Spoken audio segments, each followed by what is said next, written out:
In this video, let's cover the remaining interesting concepts of the transformer architecture. So previously we mentioned that multi-head attention is one of the core components of the transformer architecture.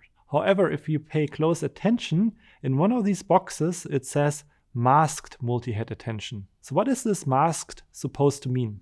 So in order to understand this masked multi-head attention module, let's actually redraw the decoder part of this transformer architecture in a slightly different way.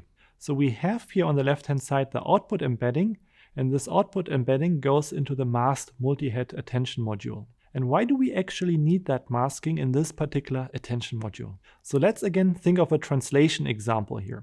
So the input is an English sentence, and the target here is a German sentence that we translate from the English sentence. So assume the input comes encoded from the encoder part of the transformer here. And this goes into this multi-head attention module here in the center. However, the task here is we want to generate the German translation.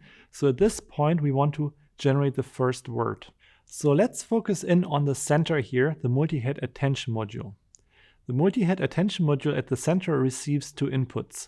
First, the fully encoded input sentence, which comes from the encoder block of the transformer. And on the left-hand side, it receives the output of the masked multi-head attention module. And the masked multi-head attention module is masking the different outputs so that we force the transformer to not peek ahead so that it generates one token at a time. So this might sound a bit complicated, but for example, if we generate the first word, what would happen is that the transformer would generate the first translated German word. So in order to prevent the transformer from cheating, we have to prevent it from seeing all the correct outputs. So during training, of course, we have access to the correct translation. However, we want to hide it for the transformer so that it is really forced to generate the output and not just memorize it from seeing the output. So here we still have this one-to-one token correspondence between input tokens and output tokens. However, everything is shifted by one character. So the input now has a BOS, a beginning of sequence element at the very left, and everything else is masked out at the first time step.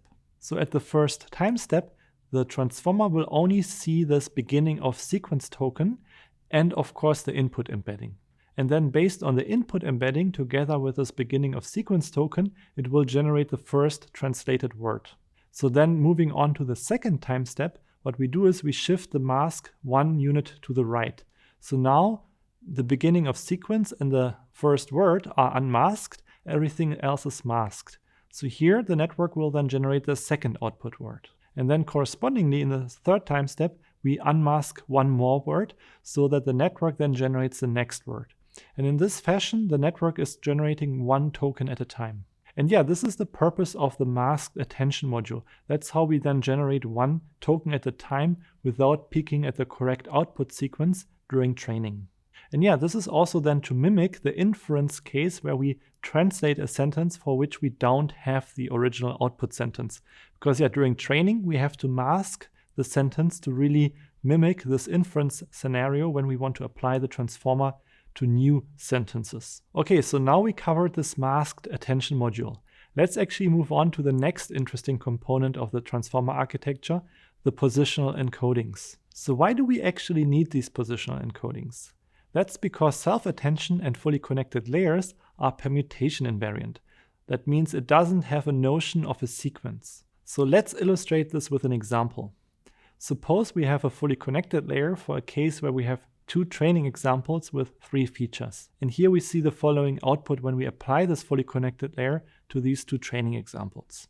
Now let's see what happens when we change the order of the features and also resort the weight matrix correspondingly. So what happens is that we get exactly the same results, which means that the fully connected layer is permutation invariant.